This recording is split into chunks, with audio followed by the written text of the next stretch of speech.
Okay, today we are going to learn about heat. And what is heat? Let us see.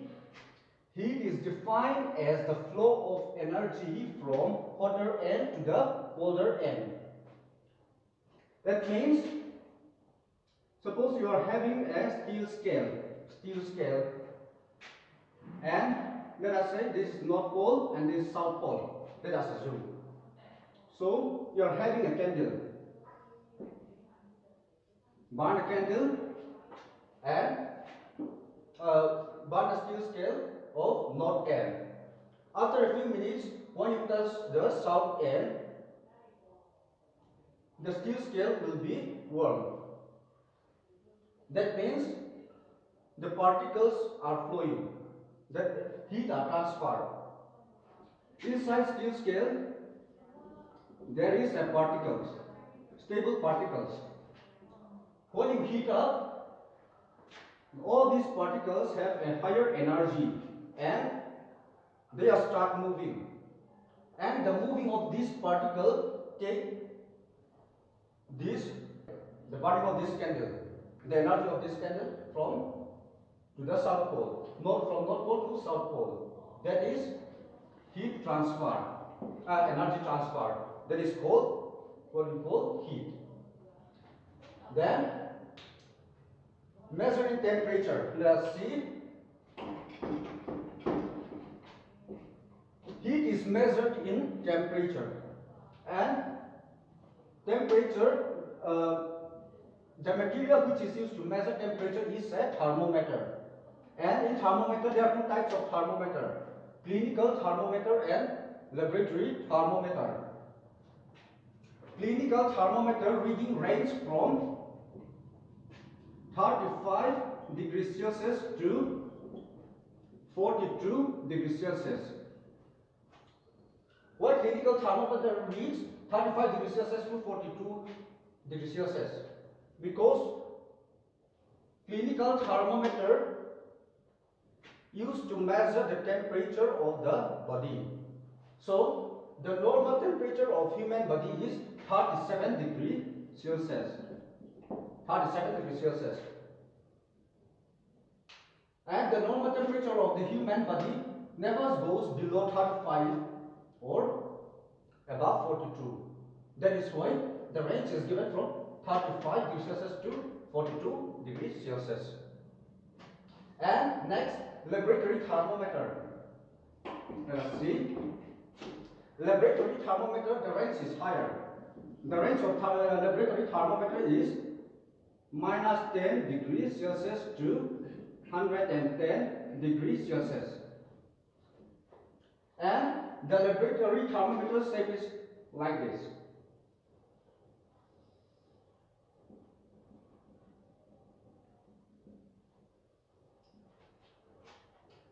Inside this thermometer there is a mercury.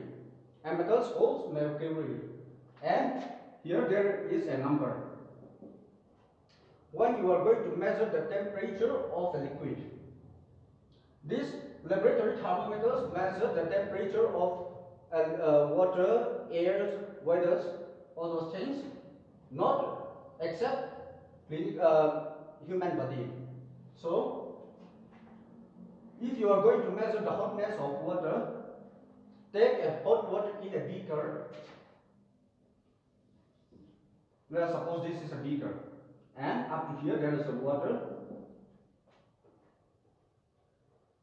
When you dip the laboratory thermometers in this beaker with a hot water, mercury will go up, and you have to wait until it's stable state. After it's reached stable state, take the observation.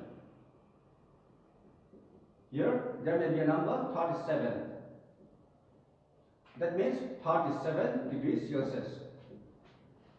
And in this thermometer there is a bigger line and smaller line. The smaller one will be 0.1 degrees Celsius. And the difference of bigger one will be, the difference between two bigger one will be 1 degree Celsius. That is about the laboratory thermometers. Okay, now we shall go to transfer of heat. Conduction, the process by which heat is transferred from the hotter end to the colder end is known as conduction. That means, again, you are having a steel scale. When the heat is transferred from this point to this point, from this point, when the heat is transferred at here, that is, the process is called conduction. That process is called conduction. Then, about conductor. Conductor is a material which allows heat to pass through them easily. That is called a conductor. For example, steel scale, steel spoon, iron rod. All those things, copper also, that is called a conductor. And insulator. Insulator is the opposite to a conductor. The material which does not allow heat to pass through them easily are called an insulator, like air, water. That is an example. So, this conductor and insulator topic we shall discuss it later in class. So, now we shall go to specific heat. The last topic. Specific heat. What is a specific heat? Specific heat is the amount of heat required to rise the temperature of 1 gram of a substance to 1 degree centigrade. That means any materials, conductor and insulator. That is the object. That object, that materials, for getting a higher energy for 1 degree centigrade, the energy needed is called a specific heat. For example, let us say again, this is a steel scale, this is a pencil. Pencil is an insulator for conductor, and steel scale is a good conductor, that means conductor. So, burn it by candle with one end, from one end. After a few minutes, touch the other end, other side. At this conductor, you will observe that heat flow. The energy, the particles flows from one end to the other end. And at this pencil insulator, the flow of all these particles, the energy particles will be slower. So, from the definition, specific heat is the amount of heat that requires to rise the temperature of 1 gram of a substance to 1 degree centigrade. That means the specific heat will be higher in insulator, because they are a poor conductor. The movement of these particles is slower. That is called specific heat. You can measure the specific heat between these two. From that you can answer about this topic about the specific heat. Okay.